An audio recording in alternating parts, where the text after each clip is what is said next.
There's a lot of statistics, and we show them all the time, about the impact of weak financial literacy in every country in the world. But I think it's important to often try and look at a single person, a single example.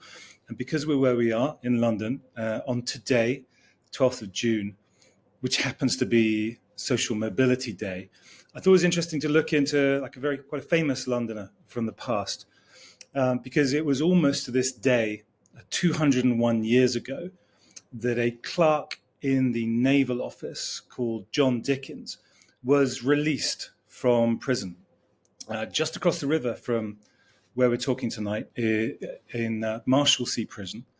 And he'd been there for 5 months for failing to pay a debt to a baker. Now, a clerk made good money, but John Dickens spent a little bit more than he earned. And as a result, couldn't pay that debt, had to spend 5 months there. Now, the nature of debtor's prison at the time was that, well, your family had nowhere to live, so they had to move into prison with you. And most of John Dickens' family moved into prison with him for those 5 months. He also had to pay for his upkeep while being in prison. And you see how even then and through to today, problems of financial literacy and debt spiral and compound for people.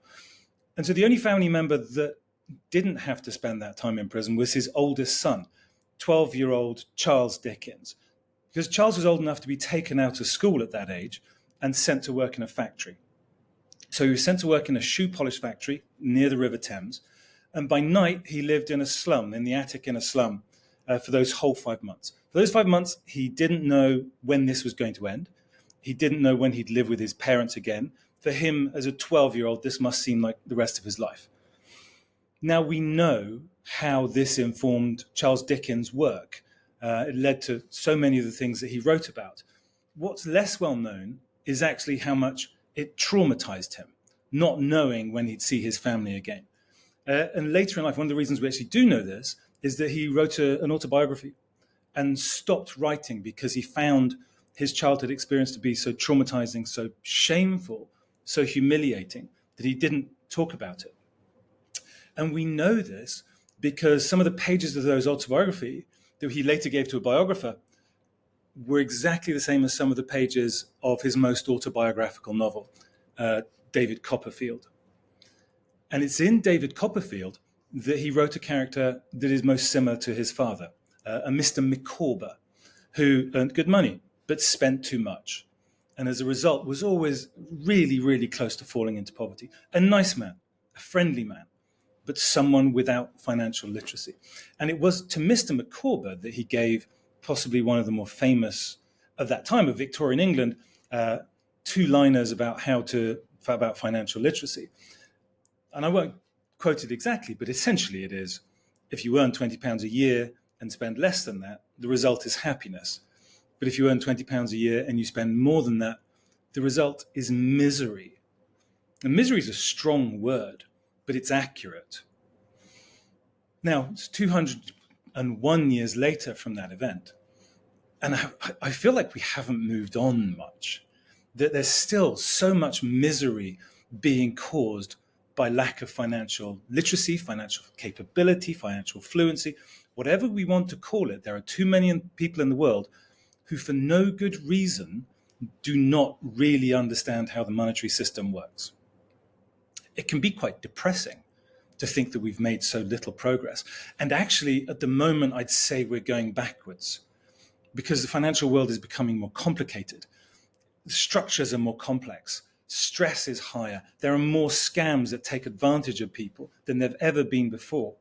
Social mobility is dropping. Inequality is widening. There are more problems today than there potentially were even in the times of Dickens's era. But I take inspiration from Charles Dickens for two reasons. The first is that in 1824, when Charles Dickens was taken out of school, he could already read and write, which put him in a small minority globally, probably between 10 and 15% of the global population in 1824 could read and write. And today, it's probably more than 90% of people in the world can read and write.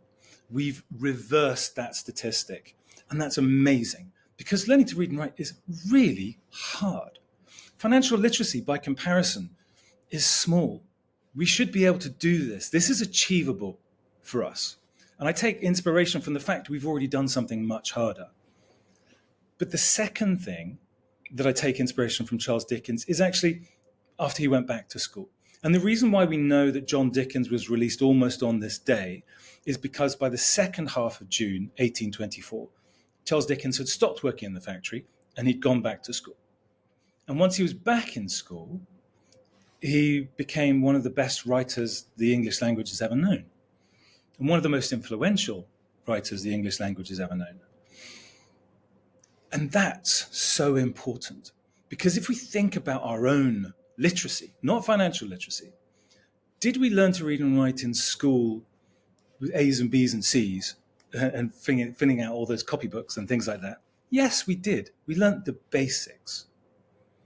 But actually, one of the reasons why we all read and write so well is because of people like Charles Dickens, because of novels, because of comics, because of serializations, because of magazines, because of things we want to know about the world. We want to know about the experiences of other people or of people like ourselves. It is the artists, it's the creative people, it's the people creating new projects, doing new things, finding new markets. These are the people that will change financial literacy. It was the reason why I started the MAIAs in the first place 4 years ago, was to find those projects, those great new projects that will spread those ideas. And it's why I'm so happy tonight to be here celebrating 5 of the best things that we've seen this year with this new awards for the UK, LFBF UK MAIAs, celebrating people doing that extra work and finding these new ways of communicating with people. So that's all I want to say tonight. Let's celebrate those people doing that work. Let's support them and push, because if we can do that, we can avoid so much of this result misery that we see around the world and move towards result happiness.